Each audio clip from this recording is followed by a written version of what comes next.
Merry Christmas, everybody. And man alive, I've been trying to warm up. It is cold outside, isn't it? Most people have heard about the Christmas story. They've heard about the star, the shepherds, the manger, the magi. And I have ministered and taught that story throughout the years. But it doesn't mean that we can't still extract fresh and impactful truths from that story. And so I thought that this year what I would do is I would just tell the story, not preach the story.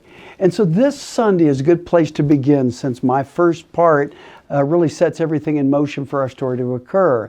And the first part is going to highlight the origin of two kings set out on the earth. The first one is Caesar Augustus. His rise to power was really filled with drama and scandal and bloodshed and glory. And after consolidating his power in Rome, Caesar transformed himself from a king to an emperor, then from an emperor to a god.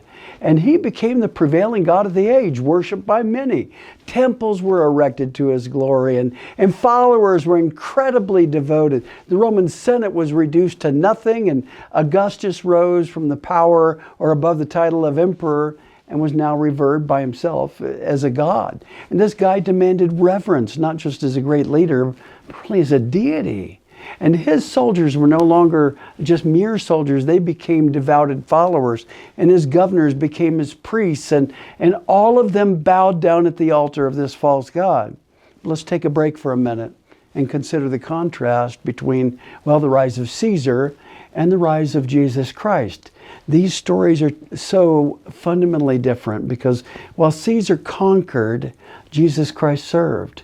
And while Caesar fought his way to prominence, Jesus arrived in humility. And the contrast between these two people, Caesar and Christ, it highlights the difference between the kingdoms of the world and the kingdoms of heaven. The kingdoms of the world are about status and power and greed. But the kingdom of heaven is about service, humility, and grace. So on Sunday, I think I just simply want to tell a story about two kings and their impact.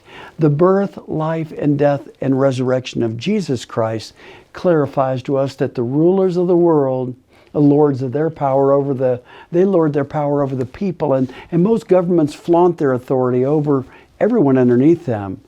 But with us, or for us, it has to be different. And so the story I'm going to tell this Sunday with Joseph and Mary and baby Jesus is going to prove itself out in absolute living color. However, at the end of it all, we're going to see that Jesus was born, and it was prophesied, and it did happen, just as the shepherds and the wise men found out. And there he was, lying in a manger in the city of David. And so, you know what we often miss at Christmas? That no matter how much is going on around us, the hand of God is moving in the midst of all of our struggles. And you know what? I've found out that you never really know when those inconvenient tasks and the hardships of our life, like Mary and Joseph went through, that they might just be absolutely providential. So it's best to endure them with joy. And so with our story on Sunday, Mary and Joseph are going to be shown as wonderful examples of that kind of endurance of joy. And so come on out this Sunday and we'll enjoy the story all over again as if for the very first time. I'll see you then.